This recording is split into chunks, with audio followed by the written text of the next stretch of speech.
ബഹുമാനപ്പെട്ട തഴവ ഉസ്താദിന്റെ ഒരു ദുആയിലുണ്ട്, തവസ്സുലാക്കി മുത്തുനബിയെ തവസ്സുലാക്കിയിട്ട് ഒരു ദുആ ഉണ്ട്. ആ ദുആയിൽ അദ്ദേഹം ആദ്യം കൊണ്ടുവരുന്നത് ഇതാണ്, ആഫിയത്തിനെ ചോദിക്കാൻ. نسألك ونتوسل إليك بنبيك وصفيك ورسولك نبي الرحمة سيدنا محمد بن عبد الله صلى الله عليه وسلم أن تعافينا عافية لا سقم معها. മുത്തുനബിയെ മുൻനിർത്തി ഞങ്ങൾ ചോദിക്കുന്നു, അല്ലാ നീ ഞങ്ങൾക്ക് ആഫിയത്ത് നൽകണേ അല്ലാ. വതൂല ഉംരിൻ, ഒരുപാട് ദീർഘായുസ്. ലാ ഹമ്മ ഫീഹി, മനക്ലേശമില്ല, മനസ്സിൽ പ്രയാസമില്ല. ലാ ഹമ്മ ഫീഹി വതഅതൻ ലാ മഅസിയത മഅഹാ, പാപസുരക്ഷിതത്തോടുകൂടി നിന്നെ ഇബാദത്ത് ചെയ്യാനുള്ള തൗഫീഖും നീ നൽകണേ അല്ലാ. നല്ല ദുആയാണത്. തഴവ പള്ളിയിൽ ചെന്നാൽ എപ്പോഴും ആ ദുആ എപ്പോഴും കേൾക്കാം. മുഹമ്മദ് ബിൻ അബ്ദില്ലാഹി എന്ന് പറയുമ്പോൾ എല്ലാവരും പറയും സല്ലല്ലാഹു അലൈഹി വസല്ലം. നല്ല ദുആയാണത്. എന്തുകൊണ്ട്? ഹബീബ റസൂലുള്ളാഹി സ്വല്ലല്ലാഹു അലൈഹി വസല്ലമ തങ്ങൾ പഠിപ്പിച്ച ദുആണ്. മുഅ്മിനായ മനുഷ്യൻ ചോദിക്കുന്ന ചോദ്യങ്ങൾ വെച്ച് ഏറ്റവും അത്യുത്തമമായത് അവൻ്റെ ആരോഗ്യമാണ്. സലിൽ അഫ്വ വൽ അഫിയ സദഖ റസൂലുള്ളാഹി. എപ്പോഴും ചോദിക്കേണ്ടതാ.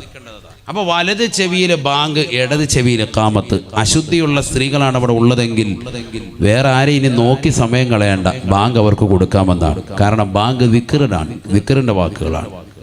അവരശുദ്ധിയാണ് എങ്കിലും കുഴപ്പമില്ല, ഖുർആനിക വചനമല്ലല്ലോ. അതുകൊണ്ട് അവർ തന്നെ വേഗം തന്നെ കൊടുത്തോട്ടെ. ഏറ്റവും ഉത്തമം പുരുഷന്മാരുണ്ടെങ്കിൽ അവർ തന്നെ വേണം, ശുദ്ധിയുള്ളവരുണ്ടെങ്കിൽ അവർ തന്നെ. ആരും ഇല്ലാതായിപ്പോയി എന്നാൽ ഇവരും കൊടുത്തേക്കും. പിന്നെ അത് കഴിഞ്ഞ് പുരുഷന്മാർ വരുമ്പോൾ രണ്ടാമത് കൊടുക്കാം. രണ്ടാമതല്ല, എത്ര വേണമെങ്കിലും കൊടുക്കാമല്ലോ. ബാങ്ക് ഇഖാമത്തെന്ന് പറയുന്നത് ചെറിയ കാര്യമാണോ? അപ്പം മാത്രം വിളിച്ചിട്ട് നിർത്തേണ്ടതല്ല.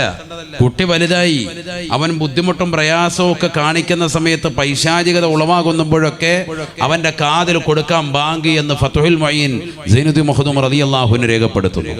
മറദത്തുൽ ജിന്നി വൽ ഇൻസ്, പിശാചിന്റെ ബുദ്ധിമുട്ടുകൾ, പൈശാചികതകളൊക്കെ കുട്ടികൾക്കുണ്ട് എന്ന് ബോധ്യം വരുമ്പോൾ നമുക്കുണ്ട്. ചില രാത്രിയിൽ കുട്ടികൾ ഭയങ്കര കരച്ചിൽ നിർത്തുന്നില്ല. അപ്പൊ നമ്മൾ എന്ത് ചെയ്യണം? അവന്റെ കാത് ചേർത്ത് അടുപ്പിച്ച് വെച്ചിട്ട് പതുക്കെ ബാങ്ക് കൊടുക്കുക. ചെവിയിൽ കൈവെക്കണമെന്നൊന്നുമില്ല, പതുക്കെ ബാങ്ക് കൊടുത്താൽ മതി. അല്ലാഹു അക്ബർ, അല്ലാഹു അക്ബർ, അല്ലാഹു അക്ബർ, അല്ലാഹു അക്ബർ. അങ്ങനെ ചെറുതായിട്ട് അങ്ങനെ ബാങ്ക് കൊടുക്കുക. വലിയ ഒച്ചയെ കൊടുത്തിട്ട് നമ്മളിവിടെ പള്ളി തുടങ്ങി എന്നുള്ള അയൽവാസികൾ തെറ്റിദ്ധരിക്കണ്ട. ഇതൊക്കെ പറയുന്നത് അതുകൊണ്ട് തന്നെ അങ്ങനെ പറയുക. കാരണം ചിലരങ്ങ് ഇത് കേട്ടിട്ട് ഭയങ്കര ബാങ്കുലി മത്സരം നടത്തും, ആകെ വിഷയവും. അപ്പൊ ഇടയ്ക്കിടയ്ക്ക് ഒന്നുമില്ല, കുട്ടി നല്ല രീതിയിൽ പോവുക, എന്നാലും അവനെ കൂടെ അടുത്തിരുത്തിയിട്ട് കൊച്ചു കുട്ടികളെ മടിയിലിരുത്തിയിട്ടൊന്ന് ബാങ്ക് കൊടുത്തേക്കുക, ഇടത് കാതിൽ ഇഖാമത്ത് കൊടുക്കുക. ഇത് രണ്ടും കൊടുത്തതിന് ശേഷം പിന്നെ ആയത്തുണ്ട്, വലത് കാതിൽ അവൻ ആയത്ത് ഓതി കൊടുക്കുക. റബ്ബി ഇന്നി അഊദു ബിക മിൻ ഹമസാതി ശയാതീനി വഅഊദു ബിക റബ്ബി അൻ യഹ്ളുറൂൻ. പിശാചിനെ തൊട്ടുള്ള കാവൽ തേടലാണ്, പിശാചിനെ തൊട്ടുള്ള കാവൽ തേടലാണ്. പൈശാചികതയെ തൊട്ട് പ്രയാസം കാണിക്കുന്ന, മോട്ട് കാണിക്കുന്ന, കുരുത്തം കെട്ടതാകുന്ന പൈശാചികതയെ തൊട്ട് എൻ്റെ ഈ കുട്ടിയെ കാക്കണേ അല്ലാ. റബ്ബി ഇന്നി അഊദു ബിക മിൻ ഹമസാതി ശയാതീനി വഅഊദു ബിക റബ്ബി അൻ യഹ്ളുറൂൻ. പിന്നെ അറിയുമെങ്കിൽ പിന്നൊരായത്ത് കൂടിയുണ്ട്.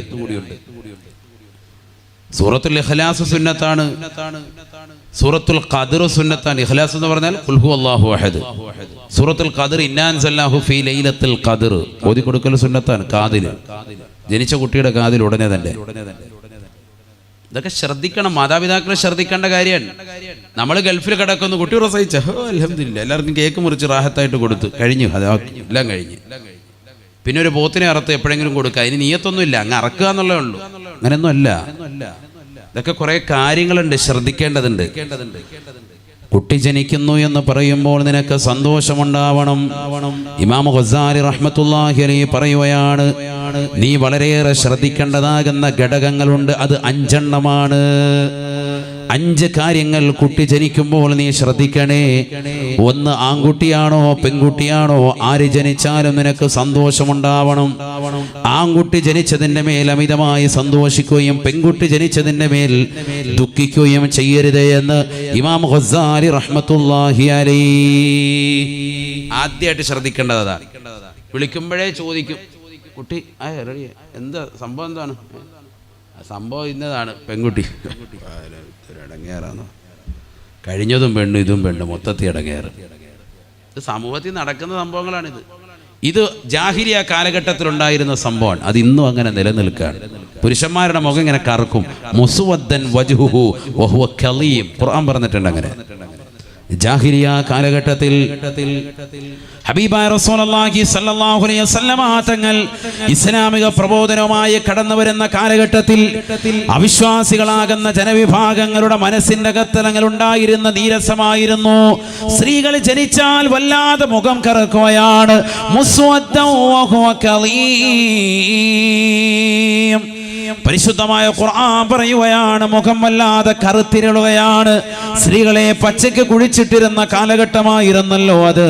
എന്തുകൊണ്ടാണ് സ്ത്രീകളെ വേണ്ട വേണ്ട, സ്ത്രീകൾ ഒരു അപശകുനമായി, സ്ത്രീകൾ ഒരു ദുശകുനമായി കണ്ടിരുന്ന കാലഘട്ടത്തിൽ അല്ലാഹുവിന്റെ റസൂൽ കടന്നു വരുകയാണ്. സ്ത്രീകളെ കുഴിച്ചു മൂടരുതേ, അവർ അബലകളാണ്, ചപലകളാണ്.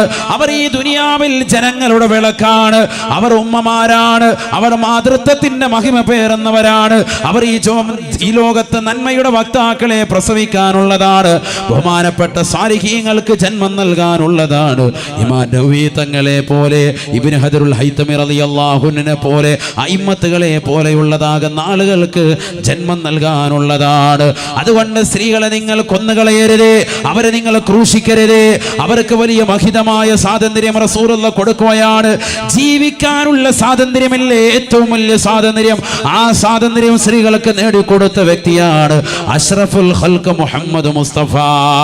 പച്ചയോടുകൂടി ജീവനോടുകൂടി തന്നെ ജനിച്ചു വീണാൽ അത് പെണ്ണാണെന്നറിയുമ്പോൾ, തുണി പൊക്കി നോക്കിയിട്ട് പെണ്ണാണെന്നറിയുമ്പോൾ പച്ചയോടുകൂടി കുഴി കുഴിച്ചുകൊണ്ടതിലേക്ക് കുഴിച്ചിട്ടിരുന്ന കാലഘട്ടത്തിൽ കടന്നു വന്നുകൊണ്ട് സ്ത്രീ സമൂഹത്തിന് ജീവിക്കാനുള്ള സ്വാതന്ത്ര്യം പരിപൂർണമായി നൽകിയ ഹബീബ് മുഹമ്മദ് മുസ്തഫ സല്ലല്ലാഹു അലൈഹി വസല്ലമ തങ്ങൾ. അതുകൊണ്ടല്ലേ പ്രവാചകൻ വിമോചകനായി മാറിയത്, പ്രവാചകൻ ലോകത്ത് മുഴുവനും അറിയപ്പെട്ട വ്യക്തിയായി മാറിയത്. ആ പ്രവാചകൻ എങ്ങനെ അവന്റെ അനുയായി, മുത്തുനബിയുടെ അനുയായികൾ എങ്ങനെ സ്ത്രീവിരോധിയായി മാറും? ഒരു പെണ്ണിന് ഈ ലോകത്ത് ജീവിക്കാനുള്ള അവകാശം തന്നെ നൽകിയത് ഹബീബ് റസൂലുള്ളാഹി സ്വല്ലല്ലാഹു അലൈഹി വസല്ലം. അതുപോലെ ആകരുത് നമ്മൾ. ഇന്നത്തെ സമൂഹം എങ്ങനെയാണ്? എങ്ങനെ വിടും? നമ്മൾ തന്നെ ഭാരിച്ച സംഭവമാക്കി വെച്ചു. സ്ത്രീധനം വലിയ സംഭവമാക്കി. മുസ്ലിം സമുദായത്തിലുള്ളത്. അന്യ സമുദായത്തിൽപ്പെട്ടവർക്ക് ഇത്രയില്ല, സ്ത്രീധനം വിപത്തവർക്കില്ല, ഇത്രയൊന്നുമില്ല. അവർക്ക് 2 ലക്ഷം ഉണ്ടെങ്കിൽ എല്ലാ പരിപാടിയും കഴിഞ്ഞു. കാരണം സദ്യയാണ്, റാഹത്തായ നിലയിൽ ചെറിയ രീതി. നമ്മൾ മട്ടൻ ബിരിയാണി, ഒള്ളി മട്ടൻ 35 ആടിനെങ്കിലും കുറഞ്ഞത് ഇറക്കണം. അതിൻ്റെ എല്ലിങ്ങനെ കഴിച്ചിട്ട് ഇങ്ങനെ വരിക്കണം. ഇതാണ് പരിപാടി. അതിന് അനിയൻ കടക്കണിയും കുടുങ്ങിയിരിക്കും. അവനെന്നാലും അവനോട് പറയും, നിന്റെ മകളുടെ കല്യാണത്തിന് മട്ടൻ തന്നെ വേണം കേട്ടാ. ക്യാക്കിങ്ങനെ വരിച്ച് കഴിക്കാനാ. അവൻ്റെ എല്ല് ഊരിക്കൊണ്ട് പോവുക. അല്ലാഹു ആക്കട്ടെ. ഇതാ സമൂഹത്തിൽ നടക്കുന്നത്. ശരിയല്ലേ? മട്ടൻ വേണം, ചിക്കൻ ഫ്രൈ വേണം, നൂഡിൽസ് വേണം, എല്ലാ പരിപാടിയും വേണം. ഭക്ഷണത്തിനൊന്നും ഒരു കുറവും ഉണ്ടാകരുത്. അല്ലേ? ഇതായി പോയി സമൂഹം. നഊദു ബില്ലാഹ്. ലക്ഷക്കണക്കിന് രൂപകൾ, 10-25 ലക്ഷം രൂപയുണ്ടെങ്കിൽ പോലും ഖൈറായ നിരക്ക് എത്താത്ത ഒരു യുഗത്തിലേക്ക് ഈ സമൂഹം മാറിയില്ലയോ? നല്ല നിലയ്ക്ക് ഇവിടെ 100 പവനും കൊടുത്തു, വാഹനം കൊടുത്തു, എല്ലാം കൊടുത്തിട്ടുണ്ടാകും. എന്നാലും ബഹളം. ഈ അടുത്തും ബഹളം ഉണ്ടായില്ല നമ്മുടെ മഹല്ലുകളിൽ തന്നെ. എന്താ വിഷയം? വണ്ടി വേണം, ഇന്നോവ തന്നെ വേണം എന്ന് പറഞ്ഞ് ബഹളം. ചെറുക്കൻ്റെ കൂട്ടുകാർ വേറെ വണ്ടിയൊന്നും പറ്റൂല. അവർ പറഞ്ഞ് ചെറിയ ആൾട്ടോ 800 നല്ല വണ്ടിയാണ്, സൂപ്പർ വണ്ടിയാന്നൊക്കെ പറഞ്ഞു. ഒരു രക്ഷയില്ല. അവസാനം അത് തന്നെ കൊടുത്തു. വിവാഹം നടക്കണ്ടേ? അപ്പം എന്ത് ചെയ്യുക? വാശി പിടിക്കാൻ, വല്ലാത്ത വാശി. നഊദു ബില്ലാഹ്, അല്ലാഹു ആക്കട്ടെ. പെണ്ണിന്റെ വാപ്പയെ വല്ലാതെ ക്രൂശിക്കുന്നു, ഉമ്മയെ വല്ലാതെ ക്രൂശിക്കുന്നു, നിർബന്ധം ചെലുത്താൻ. മകള് മുഖേന കിട്ടിയതൊന്നും പോരാഞ്ഞിട്ട് വീണ്ടും വന്നിട്ട് ഓഹരി ചോദിച്ചുകൊണ്ട് നിൽക്കാൻ. 100 പവൻ കൊടുത്തു, നല്ല വാഹനം കൊടുത്തു, 10 സെന്റ് സ്ഥലവും കൊടുത്തിട്ടുണ്ട്. എന്നാ വാപ്പ എന്നെ വീടും വെച്ച് തന്നേക്ക് 2 പേരാ. ഇല്ല, ഇത്ര ആയില്ലേ? ഇതാ കളി. ഇനി ഒരു 2 നില വീടും കൂടി വാപ്പാനെ വെച്ച് തന്നേക്ക്. അത് കഴിഞ്ഞിട്ട് ഇവർക്ക് മക്കളുണ്ടാവും, അതും കൂടി വാപ്പ ഒന്ന് കെട്ടിച്ചു വിട്ടേക്ക്. വാപ്പാക്ക് ജീവനുള്ള കാലത്തോളം വാപ്പ ഇങ്ങനെ ഇഞ്ചിഞ്ചായിട്ട് ഇങ്ങനെ കൊന്നുകൊണ്ടിരിക്കുക. ഇതാ സമൂഹത്തിൽ നടക്കുന്ന സംഭവമാണ്, റിയലായി ഇപ്പോൾ നടന്നുകൊണ്ടിരിക്കുന്ന സംഭവമാണ്. പ്രത്യേകിച്ച് നമ്മുടെ ദേശങ്ങളിൽ. അള്ളാഹു നമ്മളെ കാക്കട്ടെ. വളരെ ശ്രദ്ധിക്കണം. അല്പം സാമ്പത്തികം ഉള്ളവൻ വല്ലാതെ ക്രൂശിക്കപ്പെടുന്നു, വല്ലാതെ പ്രയാസപ്പെടുന്നു. ഗൾഫിലാണെങ്കിൽ അവനൊന്ന് നാട്ടിൽ വന്ന് കാലുകുത്തി ഒരു 10 ദിവസം നിൽക്കാൻ പറ്റാത്ത അവസ്ഥ. അവനിങ്ങനെ ദൈനംദിന ജീവിതത്തിൽ കഷ്ടപ്പാട് തന്നെ, പുറകെ ഓരോന്ന് കൊടുത്തുകൊണ്ടിരിക്കുക. ഭാര്യ തന്നെ പറയും, ഇക്കെന്തിനാ തിരിച്ചു വന്നത്? ലീവ് നിൽക്കുന്ന പൊയ്ക്കോ, തിരിച്ചു വയ്ക്കോ. അവിടെ തന്നെ തിരിച്ചു വിടാൻ. 5 വർഷം കഴിഞ്ഞു, 10 കൊല്ലം കഴിഞ്ഞു, എന്നാൽ തിരിച്ചു വരാം. മൂത്ത മകളെ കെട്ടിച്ചു വിട്ടു, പോരാ, ഇളയവളെയും കൂടി വിടണം. ഗൾഫിൽ തന്നെ പോയിന്നോ, ഇവിടെ നിന്നിട്ട് കാര്യമില്ല, തിരിച്ചു വിടുന്നു. 25 വർഷം കഴിഞ്ഞാൽ അയാളോട് പറയും, നമുക്ക് വീടിന്റെ മുകളിലത്തെ നിലയോട് പൂർത്തിയാക്കണം, ഒക്കെ പോയി നിൽക്ക്. 30 വർഷം കഴിഞ്ഞാൽ വന്നാലും പറയും, മൂത്തവളുടെ കുട്ടി ഇതാ ഇപ്പോൾ അടുത്ത് വിവാഹത്തിന് ടൈം എത്തിയിട്ടുണ്ട്, അല്ലെങ്കിൽ അതിന്റെ ചടങ്ങുകൾ എത്തിയിട്ടുണ്ട്, പൈസ വല്ലതും വേണോ? ഒന്നും ഉണ്ടായിട്ടില്ല, അതുകൊണ്ട് നിങ്ങൾ തന്നെ പോയിട്ട് വാ. ഇങ്ങനെ അദ്ദേഹത്തെ ക്രൂശിക്കുക. ഒരു മേഖലയും ആർക്കും പിടിച്ചു നിൽക്കാൻ പറ്റാത്ത അവസ്ഥ. ഗൾഫ് മേഖലയൊക്കെ മൊത്തവും ബുദ്ധിമുട്ടാണ്, എല്ലാം ക്രൈസിസുകളാണ്, സാമ്പത്തിക ബുദ്ധിമുട്ടുകളാണ്. മൊത്തത്തിൽ എല്ലാവർക്കും വളരെയേറെ ബുദ്ധിമുട്ടാണ്. സൗദിയിലുള്ള ഒരു സഹോദരൻ ഇന്നും അദ്ദേഹം നാട്ടിൽ വന്നു, ഇക്കാമയുടെ പ്രശ്നം കൊണ്ട് വളരെയേറെ പ്രയാസപ്പെടാൻ. ഗവൺമെന്റ് വല്ലാതെ ശക്തമായ രീതിയിൽ സ്വദേശിവൽക്കരണം കൊണ്ടുവന്നതിന്റെ അടിസ്ഥാനത്തിൽ സൗദിയിലുള്ള മുസ്ലിം സഹോദരങ്ങൾക്ക് മാത്രമല്ല, ഇതര സമുദായത്തിലെ മറ്റ് രാജ്യങ്ങൾക്കുള്ള മുഴുവൻ ആളുകൾക്കും പ്രയാസം അനുഭവിക്കാൻ. എല്ലാവരും തിരിച്ചു പോന്നുകൊണ്ടിരിക്കുകയാണ്. ഗൾഫ് മേഖലയൊക്കെ പ്രതിസന്ധിയാണ്. നാട്ടിലുള്ള ജോലി തന്നെ മാന്യമായ രീതിയിൽ നോക്കി, ചെറിയ ബിസിനസ് ആണെങ്കിലും കുടുംബത്തെ ഹൈറായ നിലയ്ക്ക് പോറ്റിക്കോളി. ഒരുപാട് ദൂർത്തും ദുർവയൊന്നും വേണ്ട, ഇനി നല്ലതുപോലെ കുറച്ച് ജീവിച്ചോളി. എൻ്റെ ഭർത്താവിന് അതുണ്ട് ഇതുണ്ടെന്ന് പറഞ്ഞ് ഭർത്താവിനെ ക്രൂശിക്കാതെ മാന്യമായ രീതിയിൽ ചെലവഴിച്ചുകൊണ്ട് ഒതുങ്ങിക്കൂടി കഴിഞ്ഞോളി. ഒതുങ്ങിക്കഴിയണം. ഇനി ഒരുപാട് ദൂർത്തും പൊങ്ങച്ചോ ഒന്നും കാണിച്ച് ഗരിമഞ്ഞടച്ച് കിടക്കേണ്ട സമയം അതിക്രമിച്ചു പോയി. അതൊക്കെ കഴിഞ്ഞ്, അതിൻ്റെ കാലഘട്ടമൊക്കെ കഴിഞ്ഞ്, ആ യുഗം കഴിഞ്ഞു. നീ ശ്രദ്ധിക്കണം, ഇല്ലെങ്കിൽ വളരെയേറെ പ്രയാസമാണ്. ഹബീബ റസൂലുള്ളാഹി സ്വല്ലല്ലാഹു അലൈഹി വസല്ലമ തങ്ങൾ പറയുകയാണ്, കുട്ടിയുടെ കാതിലേക്ക് നീ ആയത്തോതി കൊടുക്കണേ. ഹന്നത്ത് ബീവി റളിയല്ലാഹു തആല അൻഹയെ അറിയില്ലയോ? മറിയം ബീവിയുടെ ഉമ്മയാണ് ഹന്നത്ത് ബീവി റളിയല്ലാഹു അൻഹാ. ഹന്നത്ത് ബീവിയുടെ ഭാര്യയാണ് ഇമ്രാൻ റളിയല്ലാഹു അൻഹു. രണ്ടുപേരും കൂടി നേർച്ചയാക്കുകയാണ്, ഞങ്ങൾക്കൊരു കുട്ടി ഉണ്ടായാൽ ഞങ്ങൾ തീർച്ചയായും ബൈത്തുൽ മുഖദ്ദസിന്റെ പരിപാലനത്തിന് വേണ്ടി കുട്ടിയെ ഞങ്ങൾ നൽകിക്കൊള്ളാം.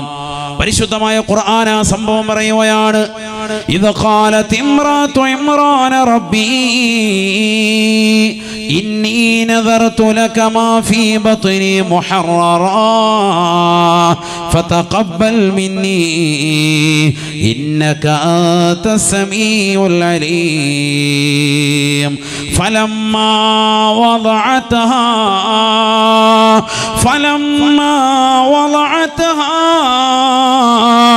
قالت رب إني وضعتها أنثى والله أعلم بما وضعت وليس الذكر كالأنثى وإني سميتها مريم وإني أعيذها بك وذريتها من الشيطان الرجيم.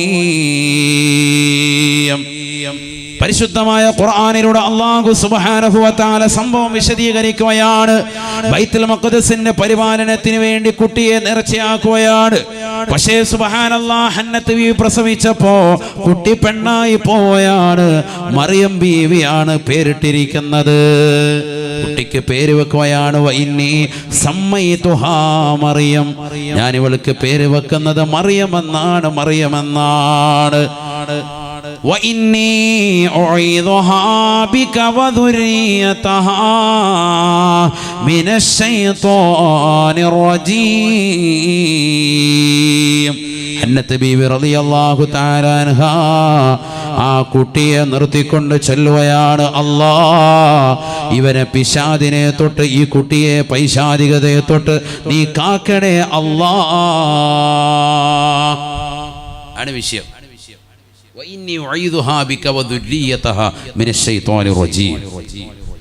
കുട്ടിക്ക് പേരിട്ടു. കുട്ടിക്ക് പേരിട്ട ഉടനെ തന്നെ കുട്ടിക്ക് കാവൽ കൊടുക്കാൻ പിശാചും അതിൻ്റെ സന്താന പരമ്പരകളെ തൊട്ടും ഈ കുട്ടിയെ കാക്കണേ അല്ലാ. പടച്ച റബ്ബിനോട് കാവൽ തേടി. അപ്പൊ പൈശാചികതയെ തൊട്ട് കാവൽ തേടണം, അത് അനിവാര്യമാണ്. സുബ്ഹാനല്ലാഹ്, ചരിത്രയുടെ വിശാലമാണ്. ബഹുമാനപ്പെട്ട മറിയം ബീവി റളിയല്ലാഹു തആല അൻഹയുടെ കഫാലത്ത് അവരെ ഏറ്റെടുത്തത്, അവരുടെ കാര്യങ്ങൾ പിന്നീട് നിർവഹിച്ചു പോകുന്നത്, ചെലവ് കാര്യങ്ങളൊക്കെ ശ്രദ്ധിച്ചു പോന്നിരുന്നത് മാമയാകുന്ന അഥവാ ഹന്നത്ത് ബീവിയുടെ സഹോദരനാകുന്ന സക്കരിയ നബി അലൈഹിസ്സലാത്തു വസ്സലാമാണെന്ന് ചരിത്രം പറയുന്നുണ്ട്. വളരെ വിശാലമാണ് ചരിത്രം, അതിലേക്ക് പോവല്ല. നമ്മുടെ വിഷയം ഇതാണ്. മറിയം ബീവി റളിയല്ലാഹു അൻഹയെ പ്രസവിച്ചപ്പോഴത്തേക്കും കുട്ടിയെ എന്തുകൊണ്ട് പിശാചിനെ തൊട്ട് കാവൽ തേടിക്കൊണ്ട് ഉമ്മ ദുആ ചെയ്തിട്ടുണ്ട്. അതുകൊണ്ട് എന്താ സംഭവിച്ചത്? പിന്നെ ഒരൊറ്റ മോശമായ ശൈലിയിലേക്ക് ആ പെണ്ണ് പോയിട്ടില്ല. മറിയം ബീവി റളിയല്ലാഹു അൻഹ ഈസാ നബിയുടെ ഉമ്മയാണ്. ഖുർആൻ പറയുന്നുണ്ട് ആ സംഭവമൊക്കെ. അതിലെ സൂറത്തു മറിയം ഒരു പെണ്ണിന്റെ പേരിൽ ഒരു സൂക്തമാണ്, അള്ളാഹു പഠിപ്പിക്കുകയാണ്. 114 സൂറത്തിലൊരു സൂക്തത്തിന്റെ പേര് തന്നെ സൂറത്തു മറിയം. പഠിക്കേണ്ട സൂക്തമാണ്. സ്ത്രീകൾ മനസ്സിലാക്കണം ആരാണ് മറിയം ബീവി റളിയല്ലാഹു അൻഹ. നമുക്ക് ആ പേരിനോട് തന്നെ ഇന്ന് പുച്ഛമായ കാലഘട്ടം, നഊദു ബില്ലാഹി, അല്ലാഹു കാക്കട്ടെ. നബിയുനാ റസൂലുള്ളാഹി സ്വല്ലല്ലാഹു അലൈഹി വസല്ലമ തങ്ങൾ ഓർമ്മപ്പെടുത്തുകയാണ്, പരിശുദ്ധമായ ഖുർആനിലൂടെ അല്ലാഹു സുബ്ഹാനഹു വ തആല മുത്തുനബി അടക്കം ഇനി അങ്ങോട്ട് വരാനിരിക്കുന്നതായ ജനകോടികളോട്, ജനസഹസ്രങ്ങളോട്, മുത്തുനബി സല്ലല്ലാഹു അലൈഹി വസല്ലമ തങ്ങളുടെ പ്രിയപ്പെട്ട അനുയായികളോട് അല്ലാഹു ഓർമ്മപ്പെടുത്തുകയാണ്, പഠിക്കേണ്ട പാഠമാണ് മറിയമിൻ്റേത്. വദുകുർ ഫിൽ കിതാബി മറിയം, മറിയമിനെ കുറിച്ച് പഠിക്കണേ, പഠിക്കണേ. إذ تبذت من أهلها مكانا شرقيا فاتخذت من دونهم حجابا فاتخذت من دونهم حجابا فأرسلنا إليها روحنا فتمثل لها بشرا سويا قالت إني أعوذ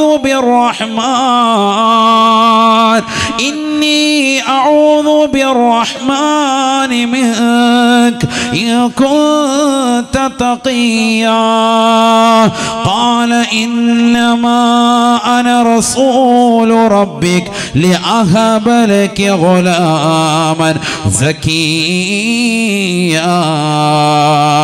മറിയം ബീവി റളിയല്ലാഹു തആല അൻഹ മഹദി അവറുകൾ പരിശുദ്ധമായ ഖുർആനിലൂടെ പഠിപ്പിക്കുകയാണ്. മഹദി അവറുകൾ സംശുദ്ധമായ ജീവിതം നയിച്ചിരുന്നവരല്ലയോ, മനോഹരമായ ജീവിതം നയിച്ച് ലോകത്തിന് മാതൃകയായിരുന്നവരല്ലയോ. മഹദി അവറുകൾ ഇബാദത്തിനായി കഴിഞ്ഞുകൂടവേ അവരുടെ മുന്നിലേക്ക് മനുഷ്യന്റെ കോലത്തിലും രൂപത്തിലും ഭാവത്തിലുമായി ഒരു മലക്കിതാ പ്രത്യക്ഷപ്പെടുകയാണ്. മലക്കാണെന്നുള്ള തിരിച്ചറിവില്ല. അതുകൊണ്ട് തന്നെ മറിയം ബീവി റളിയല്ലാഹു തആല പറയുകയാണ്, ഇന്നി അഊദു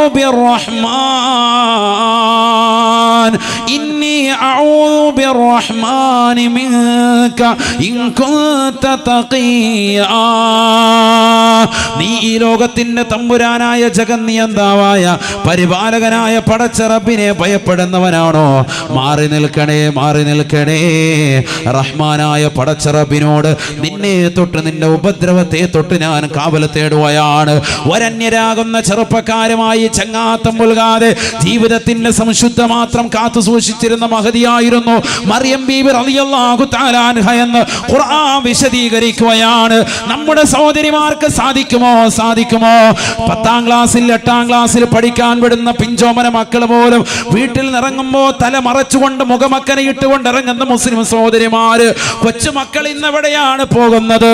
ബാഗിനുള്ളിൽ അവളുടെ ചുരിദാർ എടുത്തു വെച്ചിരിക്കുകയാണ്. ഇട്ടുകൊണ്ട് പോകുന്ന യൂണിഫോമിന് പകരം സ്കൂളിന്റെ പിന്നാമ്പുറത്ത് പോയിരുന്നു കൊണ്ട് യൂണിഫോം മാറുകയാണ്, അത് ചേഞ്ച് ചെയ്യുകയാണ്.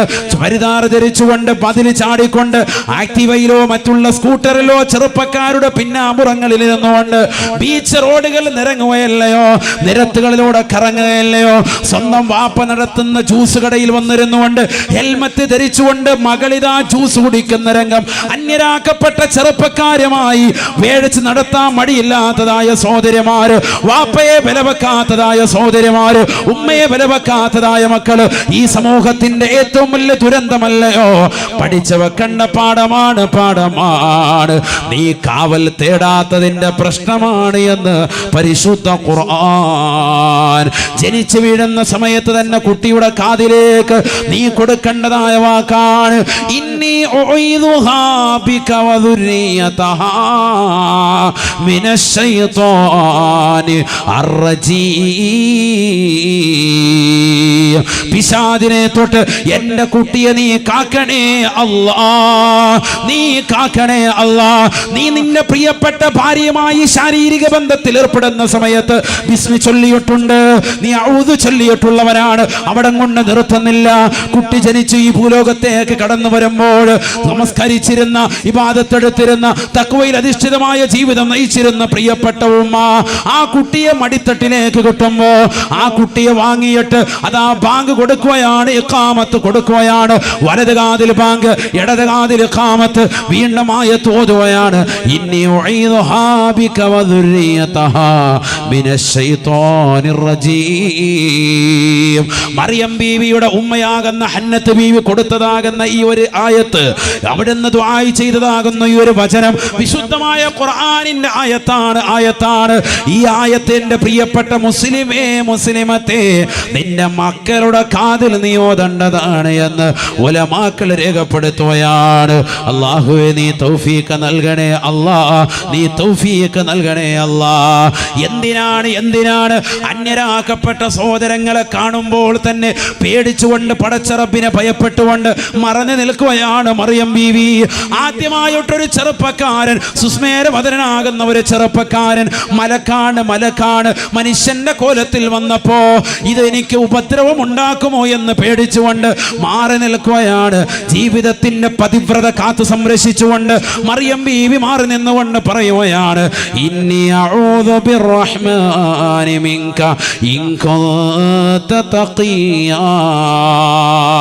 മാറി നിൽക്കണേ റഹ്മാനായ പടച്ച റബ്ബിനോട് തൊട്ട് ഞാൻ കാവൽ തേടുകയാണ്. ഖാലതി ഇന്നി അഊദു ബിർറഹ്മാൻ മിൻക ഇൻ കുൻത തഖിയാ. ഖാല ഇന്നമാ അന റസൂലു റബ്ബിക ലിഅഹബ ലകി ഗുലാമൻ സകിയാ. മനുഷ്യരൂപത്തിൽ വന്നതായ മലക്ക് പറയുകയാണ് പേടിക്കണ്ട കേട്ടോ സഹോദരി, ഓടി മാറണ്ട കേട്ടോ. ഞാൻ മനുഷ്യന്റെ കോലത്തിൽ വന്നു എന്ന് മാത്രമേ ഉള്ളൂ. ഞാൻ യഥാർത്ഥത്തിൽ മലക്കാണ്. അല്ലാഹു സുബ്ഹാനഹു വ തആല എന്നെ പറഞ്ഞയച്ചതാണ്.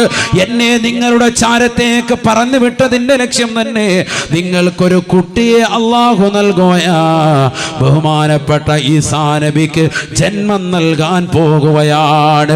നിങ്ങളിലൂടെ സാലിഹായ ഒരു കുട്ടിയെ പതിവ്രത കാത്തു സംരക്ഷിച്ചുകൊണ്ട് നിലകൊണ്ടതിന്റെ പേരിൽ അന്യരാകുന്നതാകുന്ന ചെറുപ്പക്കാരുമായി ഒരു കണക്ഷൻ ഇല്ലാതെ ശാരീരിക ശുദ്ധി സംരക്ഷിച്ചുകൊണ്ട് നിലകൊണ്ടതിന്റെ പേരിൽ നിങ്ങളിലൂടെ ഒരു പ്രവാചകന് ജന്മം കൊടുക്കുവാൻ അല്ലാഹു ലക്ഷ്യം വെക്കുന്നുണ്ട്. മറിയമേ എന്ന് വിശുദ്ധ ഖുർആൻ ആണ് മനസ്സിലാക്കേണ്ടത്.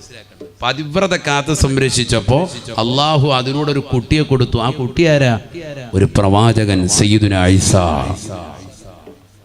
അലക്കോ ഇല്ലല്ലോ, സയ്യിദുനാ ഈസാ.